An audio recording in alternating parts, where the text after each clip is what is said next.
Bueno, señoras y señores, nuestro primer invitado de hoy, y además ha sido, me parece si el primero o uno de los primeros invitados cuando recién se inaugura PBO.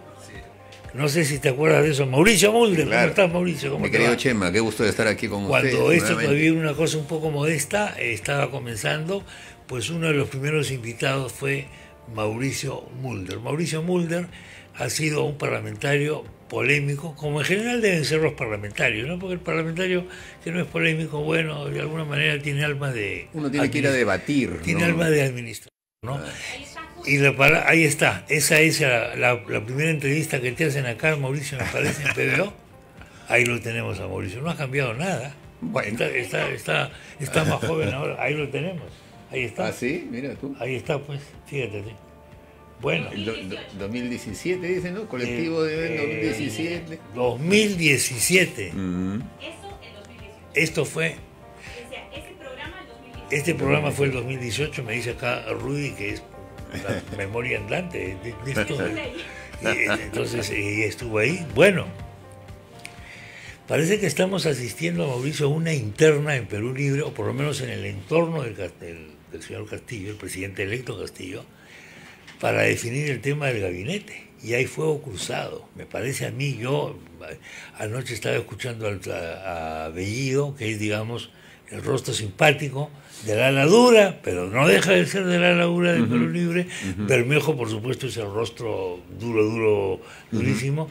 Pero por otro lado, Castillo como que intenta distanciarse y como que prefiere que se hable más de Pedro Franque y compañía. ¿Cómo ves esto?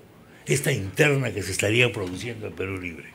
Bueno, creo que no es novedad que en los sectores autodenominados marxistas-leninistas haya disensiones y pugnas. Además, siempre la visión de una ideología tan sólida genera moderados y radicales, eso es natural, ¿no? Lo que pasa es que Perú Libre es en realidad una confluencia, ¿no? En donde han entrado varios grupos, incluso se menciona a Movadef como uno de los integrantes. Exactamente. De manera que aquí vamos a estar frente a una toma de poder que va a generar una pugna por ver quién hegemoniza. Eso va a ocurrir de todas maneras. Probablemente dure varios meses. Creo que el sector partidario, el de los cuadros partidarios, no va a aceptar que los caviares estén demasiado tiempo ahí. Van a tener una presión muy grande de sus bases por puestos públicos. Y Castillo tendrá que probar si tiene el temple suficiente como para manejar ese tema o se termina convirtiendo en un pelele. No sabemos. Castillo es una persona sumamente inteligente porque él, estos modos, digamos, suaves que él tiene, a diferencia, por ejemplo, de los de Bermejo, sí, son su fuerza. Fue lo que le permitió, según yo he averiguado, convertirse en el abanderado del grupo CONARE al interior del SUTEP cuando se hizo la huelga del 2017, porque habían hecho alianzas, Grupo Movadef, Grupo CONARE y otros grupos que estaban ahí, radicales, contra Patria Roja, y como necesitaban un representante, bueno, la única manera de tener un consenso era justamente con una persona como él, no un radical, un cuadro, sino una persona que no se pelea mucho y que es tranquilo. Entonces eso le ha permitido ser candidato presidencial y ahora ser jefe de Estado. Así que eso es lo que vamos a vivir. Por ejemplo, en el tema de la Asamblea Constituyente, no se ponen de acuerdo. Sí. O sea, Bermejo dice que él va a recabar firmas. Yo no sé de dónde saca eso, pero si es para recabar firmas. Está recabando.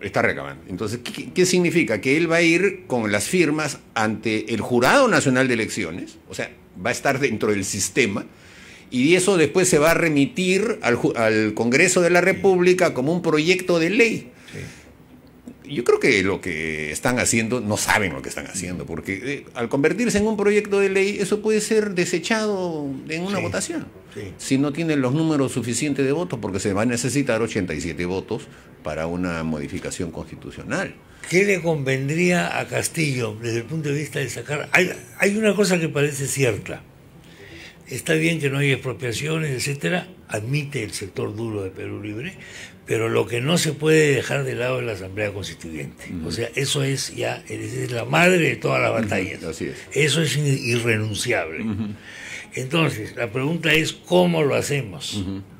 La pregunta, yo puedo llegar, Castillo, el 28 de julio a una escena en la que yo entro al hemiciclo con un alto de firmas así, lo cual tiene un contenido simbólico, digamos, ¿no? No legal, pero le exijo al Congreso en este momento, acá le entrego esta ley, este proyecto de ley, esto con las firmas de todo el mundo, que sea necesario, para que lo debata y lo discuta a la brevedad posible. ¿Crees posible ese escenario? Es posible. ¿Es posible?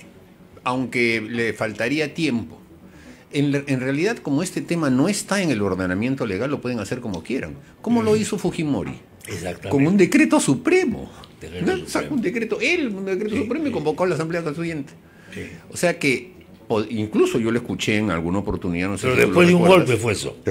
Claro. Eso fue después de un golpe. Sí, pues, o sea, estábamos O sea, en era un estado, gobierno de facto, digamos. Era de facto. Pero es que una Asamblea Constituyente que no está prevista en la Constitución es un hecho, valga la redundancia, de facto. De facto. Es de facto, porque no existe la manera legal de hacer una Como le gustaría al señor Asamblea Vizcarra, Constituyente. de facto. Así es. No.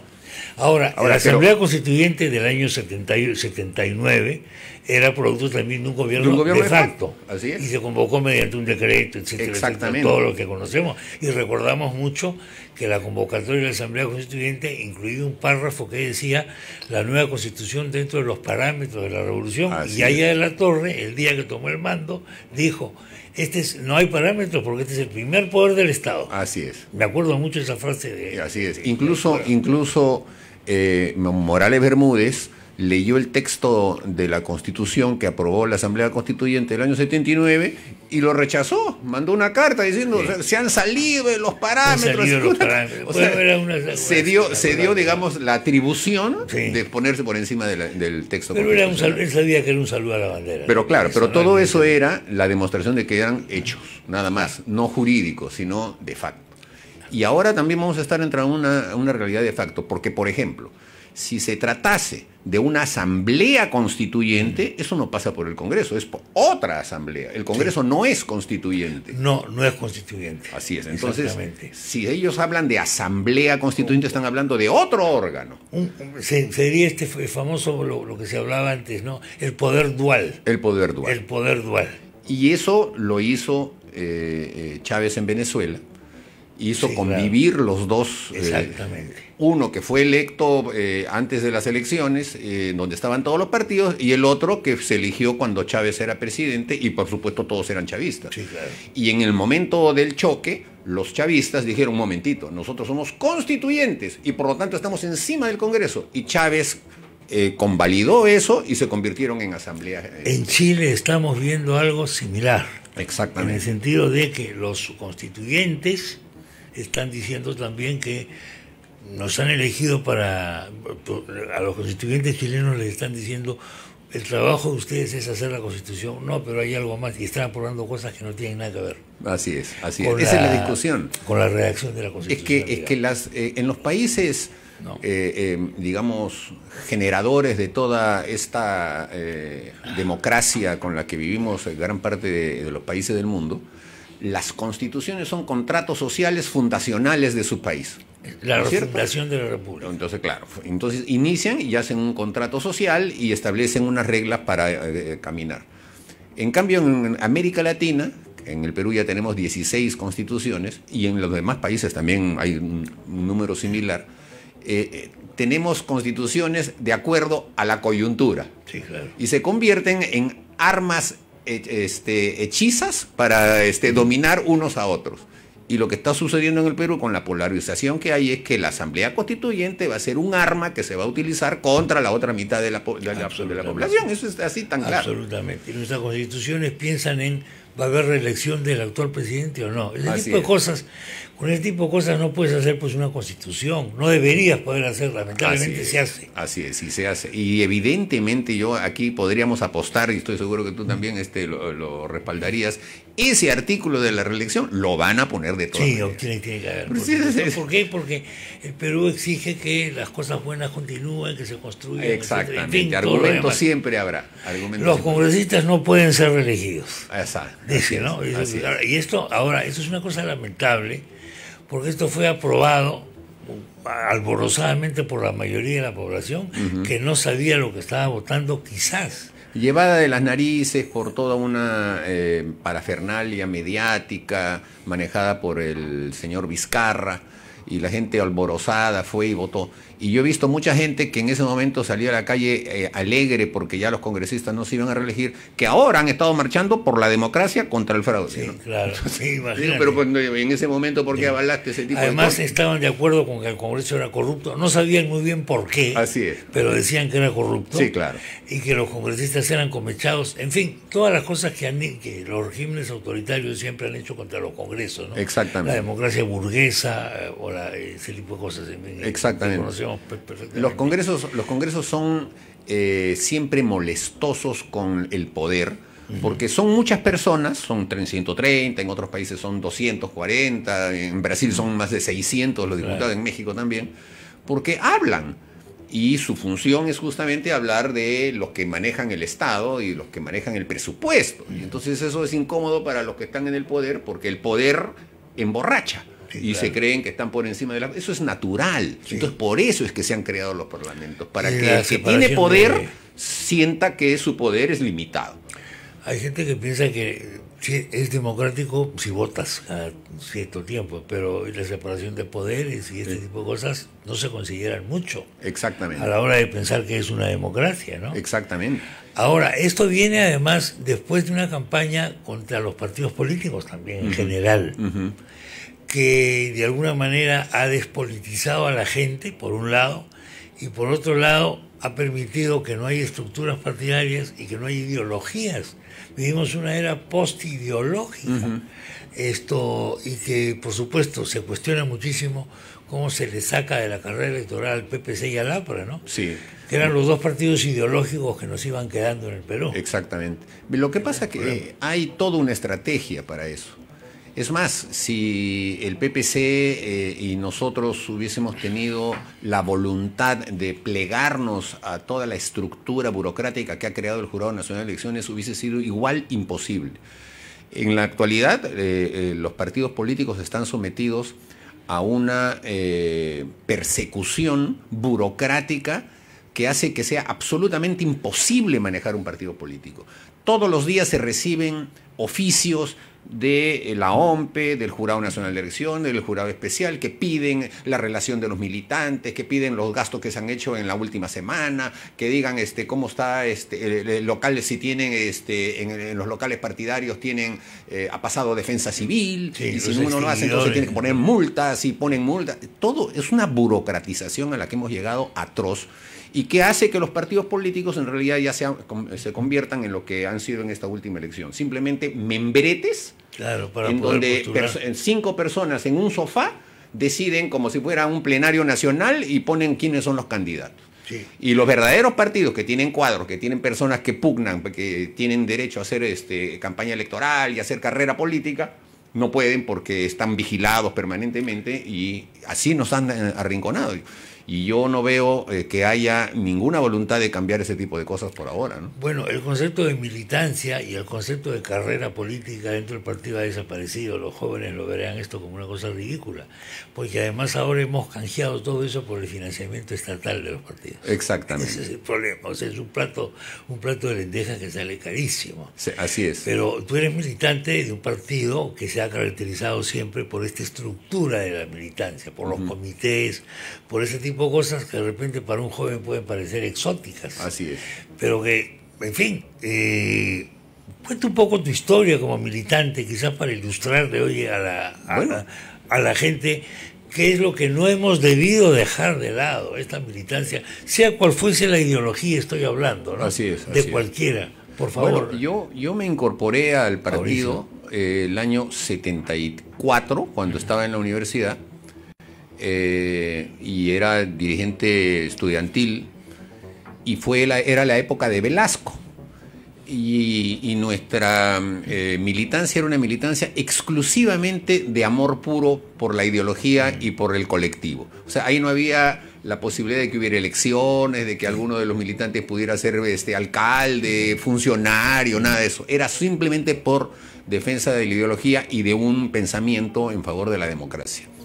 Esa época era una época en la que debatíamos mucho con los sectores marxistas-leninistas, que se habían dividido en muchas facciones, ¿no?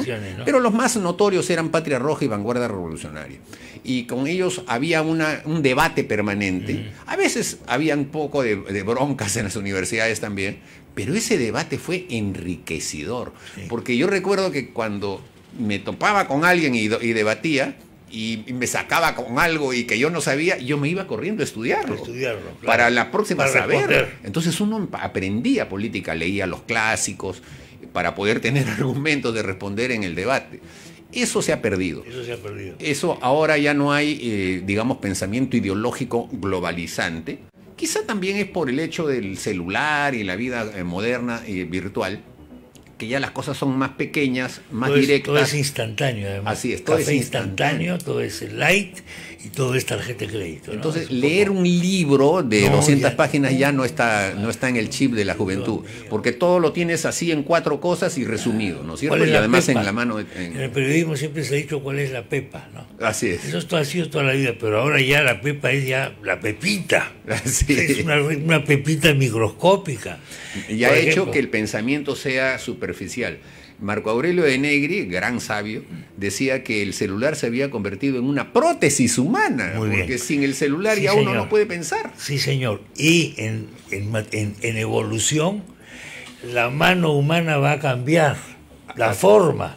Así como, claro, algunos dicen que el homínido comienza cuando el chimpancé comienza a desarrollar un pulgar retráctil. Y lo hace, claro, ¿no? Retráctil. Entonces ahí dicen que comenzó la humanidad tal como Homo sapiens. Pero después del celular va a cambiar la mano. Y ahí vamos a demostrar que ha cambiado esto. Yo, estando en el colegio, yo estudiaba en el centro de Lima, Mauricio, en el Colegio Inmaculada de Jesuitas. Tú eres de San Andrés, ¿no? No, el Colegio Inmaculada. Inmaculada, ya, sí, que queda en el centro. Ya en el centro. Yo iba a la casa del pueblo, con uniforme escolar, te aviso. No solamente yo, con varios. Y íbamos a tomar loncha al comedor popular. Y alguna vez he escuchado a ella en el aula magna. Claro, él estaba ahí siempre dando sus charlas. En el aula magna, de manera que había esta curiosidad. He ido a Vía Mercedes también una vez. Creo que fuiste a entrevistar a Aya La Torre. No lo entrevisté, fuimos a un grupo de muchachos, ¿no? Entre los cuales estaba Alfredo Barnechea, que era un chiquillo precoz, ¿no? Fuimos a ver al viejo. En la democracia cristiana. Más democracia, éramos más democracia cristiana.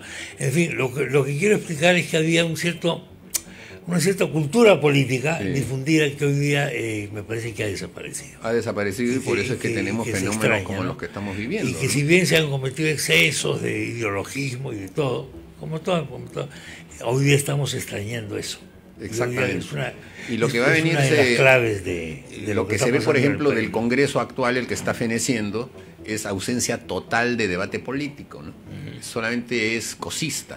Y seguramente va a pasar con el Congreso que se está instalando también. Todos son independientes. Sí. Nadie es fiel a una ideología y a una estructura partidaria y actúan en consecuencia. No tienes cómo juzgarlos o cómo controlarlos. Así es. Porque las promesas se las lleva el viento, ¿no? Exactamente. Tú dices esto. Ahora, el otro tema que tú conoces también es otro de los problemas de la política peruana, es la judicialización de la política. Entonces, ¿qué es lo que está ocurriendo? Está ocurriendo que el verdadero debate se da en los despachos de los fiscales. Exactamente. Señor Dios mío, un fiscal abre una investigación con un periodicazo. Así es. Primera plana el periódico. Noticia criminis, dice. Exactamente. Exactamente. Entonces, alguna vez discutí yo con un vocal de la Corte Suprema y le dije, perdóneme doctor, hasta donde lo poco que yo he estudiado de Derecho, el periodismo no es fuente del derecho, pero ahora sí es fuente del derecho. Sí. Entonces mira lo que está ocurriendo. una fiscal investiga a Willax, a Philip Butters, a Beto Ortiz, al candidato López Aliaga, etcétera, etcétera, etcétera. De esa investigación se puede derivar una serie de consecuencias. Sí, pero, hasta una prisión preventiva, Dios mío. Así es. Una intervención en el canal de televisión. Y en sus casas, y una incautación de sus bienes. En sus casas. Tienen un poder omnímodo. Entonces, ¿qué es lo que va a pasar con este tema? Y luego tenemos la carta del candidato Castillo, junto con el señor Palacín, dirigida al ministro de Transportes. Que es una amenaza directa. Es muy directo. Y demostrativa de que no creen en la libertad de prensa y que solamente creen en el poder duro y firme en su favor, ¿no? Ese realmente... ¿Cómo puede derivar, en qué puede derivar esto en materia no solo de libertad de prensa ya, sino de idea de democracia? Bueno, yo creo que ellos vienen con el ansia de imponer el poder, de renunciar al consenso y a la conversación y al debate y de ir hacia una pauperización de la relación política en nuestro país, porque tienen la concepción de que el mundo político se divide entre amigos y enemigos, que es la típica concepción política de quienes hacen una revolución. Para hacer una revolución, efectivamente, como se hizo la Revolución Rusa o Mao en China, son dos frentes que luchan entre sí. Uno le gana al otro y tiene que dominarlo.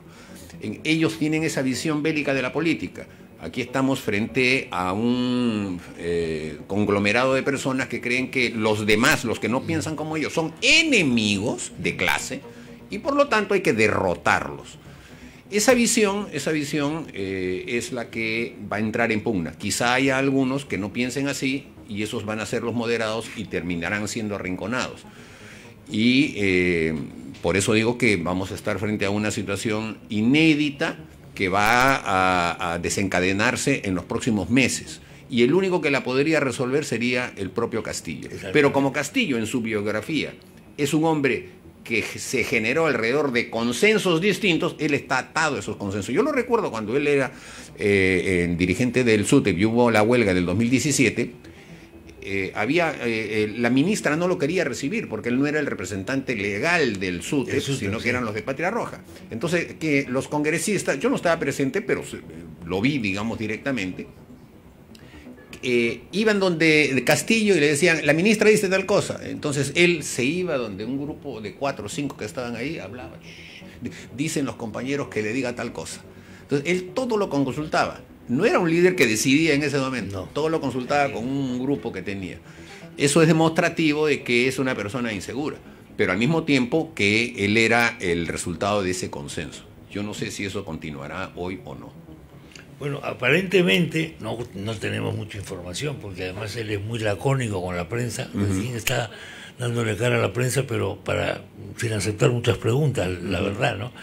Aparentemente está en una tesitura de ese tipo. A ver.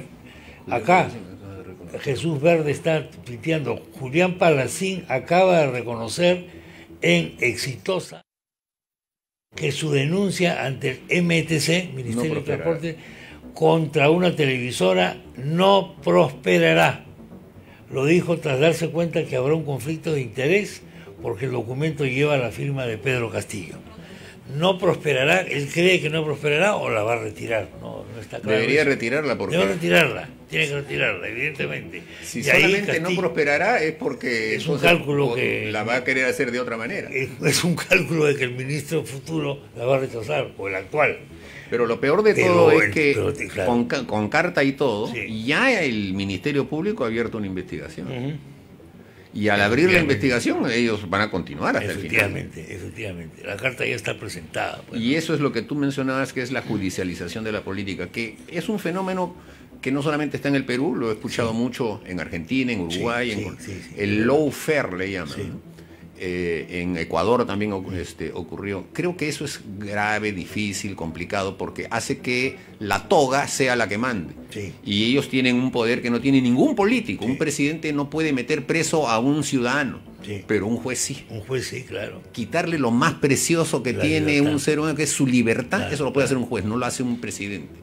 De manera que llevar las cosas a ese nivel es muy peligroso para la democracia. El problema es que el concepto de libertad lo hemos venido disminuyendo últimamente, ¿no? Parece que a mucha gente no le interesa este tema de la libertad. Hemos abusado de las prisiones preventivas, Sí. diestra y siniestra, Así ¿no? es, Haciendo así es. mella de la presunción de inocencia, dejando la libertad prácticamente como una declaración lírica. Me da la impresión de que incluso por la libertad de expresión la gente no está... Hay mucha gente que no le parece importante. No le parece tan importante. Y además No le ha habido parece importante. algo que antes tampoco había, que era la popularidad de jueces y fiscales. Es decir, que luchan por ser populares, conocidos, es como hacer una carrera política. Claro, eso se ha visto en Brasil, por ejemplo, también en México, y en España, ¿no? Con el famoso Garzón. Garzón, sí. Usar el cargo judicial para hacerse popular y después ser político.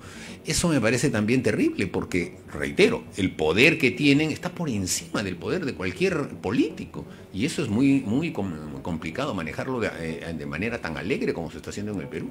En el aparato de la justicia además hay una especie de doble moral en muchos, ¿no? Por ejemplo, hay cosas que no puedo declarar porque está bien, sería adelantar opinión, lo dicen algunos. Así es. Pero al mismo tiempo te están pasando el videotape, te está pasando el videotape, digo yo, qué barbaridad.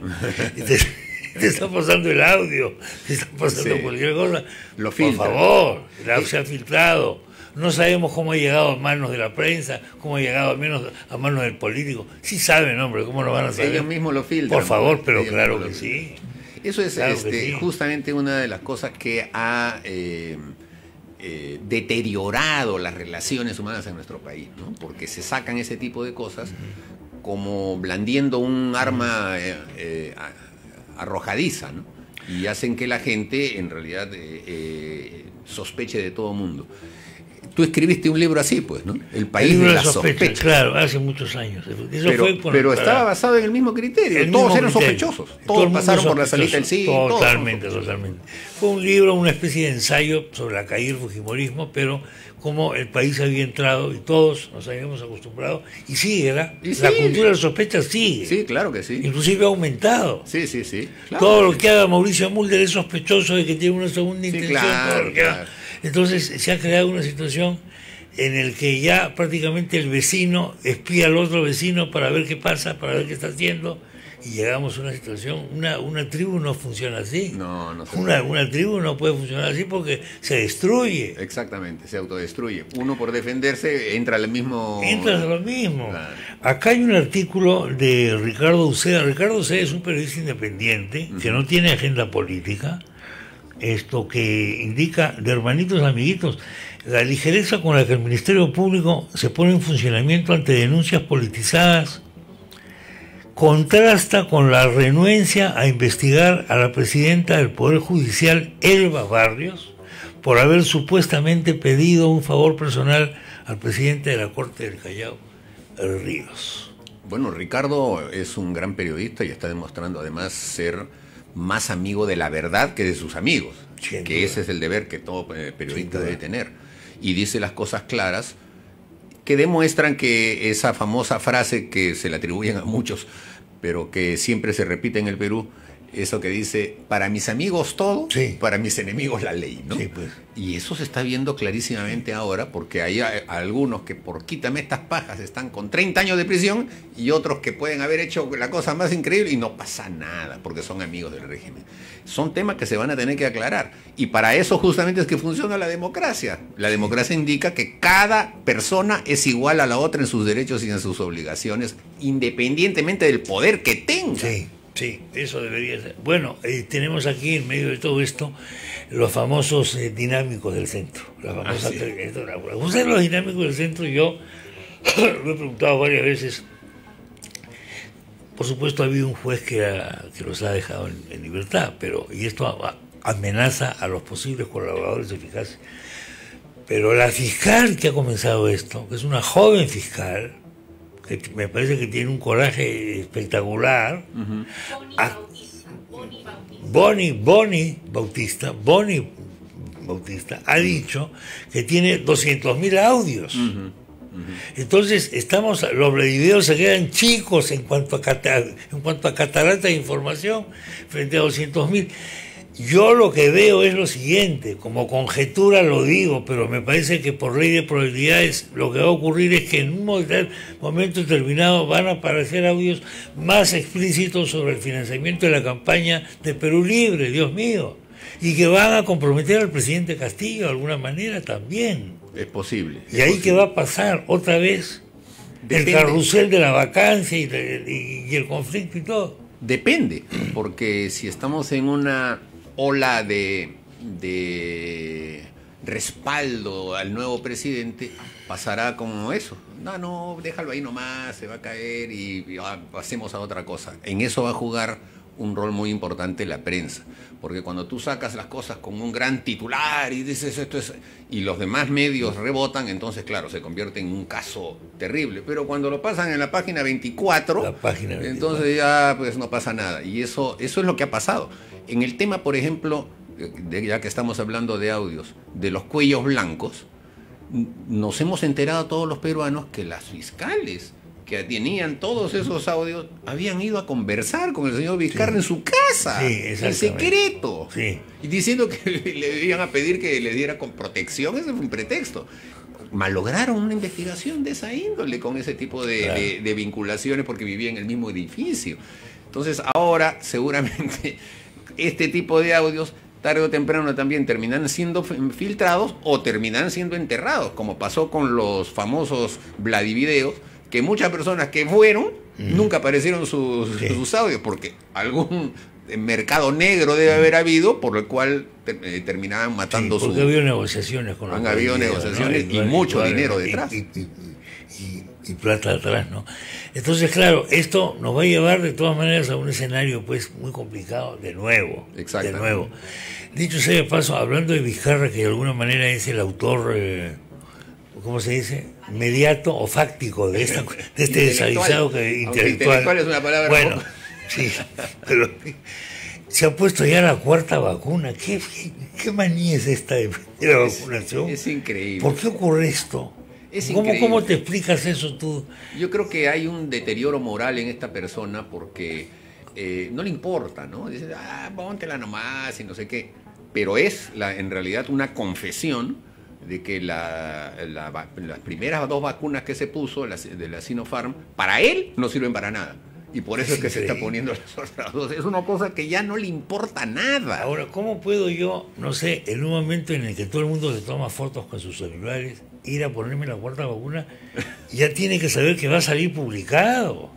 Creo que lo hace justamente para que salga publicado. Para que salga publicado, para mostrar que él está... Acá, esto es de la tercera, si no me equivoco. Lo que tenemos ahora en pantalla me parece que es de la tercera. Sí. Fueron criticados también los del personal. Los del personal que se tomaron la foto. Parece que había llegado, ¿cómo se llama este? Justin Bieber o algo parecido acá. Entonces todas las chiquillas de... Pero esa foto ahí en el cuadro no ha entrado completa, porque detrás había una enfermera que no se sumó y estaba así. Volteaba, sí. Entonces, y mucha gente decía, yo me identifico con ella. Exactamente, que estaba molesta. Bueno, ahora apareció la de la cuarta vacuna. No se ha confirmado. No está confirmado eso, ¿no? No, perdón. Sí, hay una fotografía. Pero hay una foto. Él está de azul. Sí, pero no se ha confirmado. Pero no está confirmado que era por la vacuna. O sea que fue a saludar. Fue a hacer otra cosa, fue a inspeccionar. Bueno, en fin, ya, digo que no está confirmado. Ahora, hay una opción en la elección de la vacuna china, que estamos reiterando de hacerla nuevamente ahora, porque se ha anunciado un cargamento nuevo de vacuna china. ¿Hay una opción geopolítica? Pregunto esto por lo siguiente. El presidente Castillo ha ido a conversar con el embajador de China, y China es el gran cliente del Perú. En otras palabras, China es un país al que, por ejemplo, que no haya libertad de prensa no le va a quitar el sueño, pues en el Perú no va a ser una cosa que va a sacar un comunicado. El Departamento de Estado sí lo haría, ¿no? Claro, pero el chino no. Pero son más no hay mucha importancia. Y en el caso de la otra vacuna que estamos comprando, que es la Sputnik 5, a nuestro querido amigo Putin tampoco se le quitaría el sueño que en el Perú no haya libertad de expresión.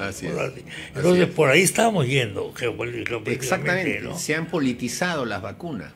La vacuna está politizada. Se han politizado.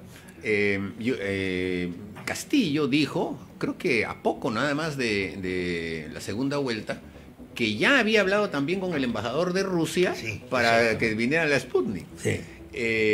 Aquí Va a el tema- venir ya. Y va a venir.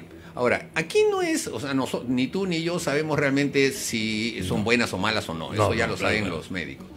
Pero el hecho mismo de que estemos discutiendo de que esta es China Sí. y esta es rusa y esta es europea y mejor es Exactamente. europea, ya es un componente. Estamos hablando de política, de Estamos geopolítica. Exactamente, estamos hablando de geopolítica.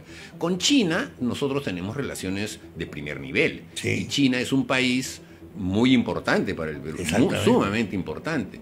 Tener buenas relaciones con ellos es importante. La pregunta es, ¿habrá habido algún gesto que lleve a considerar de que si no se compraba la vacuna china hubiese habido un desagrado por parte de China? No lo sé, son pragmáticos, sabemos. pero posiblemente, no lo sabemos. Lo mismo podría ocurrir con las otras vacunas.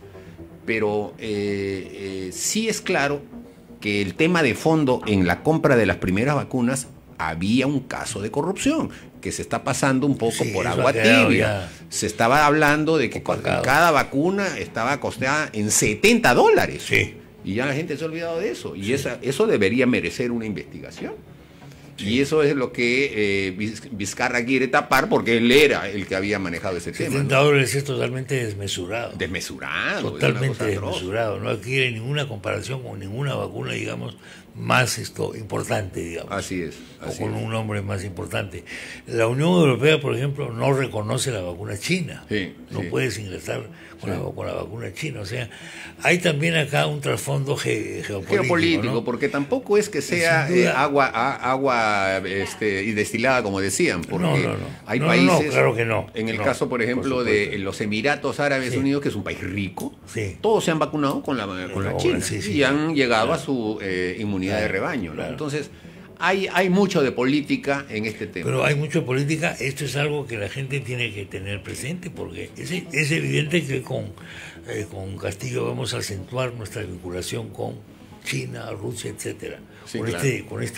este No, sector. y a la transmisión de mando va a venir Maduro, Evo, Ortega, ellos, incluso Díaz Canel parece que estaría Parece por que venir, va a venir, aunque ¿no? los problemas que tiene en Cuba no, Hubo seguramente problemas no lo serios. dejen, ¿no? Ahora, es importante decir que, por ejemplo, uno de los principales soportes que tiene Maduro ahora es China. Ujú. China tiene Sí, sí. una importancia. Entonces, digamos que, claro, Es que no China, estamos- en su condición tan pragmática, ellos necesitan comprar todo tipo de riquezas que tienen los demás países. Entonces, no se hacen problemas con quién es el que se los vende. Absolutamente. Lo que necesita es comprar. Y si aquí en el Perú los sectores antimineros empiezan a atacar a las empresas chinas que están en las minas peruanas, se va a generar más bien un conflicto. ese es el tema, que yo creo que no lo van a hacer. Mi impresión es que los antimineros son antimineros capitalistas, occidentales, imperialistas, de cochino, no sé qué, capitalismo antiecológico, pero no antichinos. Tengo esa impresión. Sí, lo sí, veremos es con probable. el tiempo. Pero Lo veremos con el entiendo tiempo. que Tía María, Toromocho son empresas chinas. Tía María, Ya, sí. ya, bueno, ahí está. ¿No? Ahí está la cosa. Y entonces vamos a ver. Ahí vamos Ya a ver. han tenido en el pasado casos en los que se ha enfrentado a la población. Bueno, Marcona, ¿no? Marcona Marcona, también, claro. Hierro Perú. Así es, Hierro Lo que era- Perú. lo que era Eso también está en Hierro manos Perú. chinas. Ha habido terrible conflicto con los empresarios chinos, ¿no? Exactamente. Así que todo esto, bueno, ¿tu futuro cuál es, Mauricio? Bueno, seguir hablando. Seguir hablando. Mientras se pueda. Sí. Mientras se pueda. Porque ese es el ejercicio de la libertad. Mientras uno pueda hablar y decir las cosas, está haciendo patria porque estás haciendo democracia. Bueno, hay que recordarle a la gente que la palabra parlamentario deriva justamente de eso. De parlar, De de parlar. decir, de debatir. La gente dice, mucho hablan en el Congreso y cosas bueno, que para eso les pagan, es para pues. eso, es para debatir. Claro, sí. El día que me van a decir también a mí, mucho hablas esto en PBO, hermano, cobro a fin de mes, hermano, yo déjame tranquilo, tengo que hablar nomás. Bueno, nos tenemos que ir Muchas gracias, a un mi querido despacho. Chema. Estamos en contacto. Estoy a disposición. Mauricio Mulder estuvo con nosotros, señoras y señores, muchas gracias. Muchas gracias. Vámonos.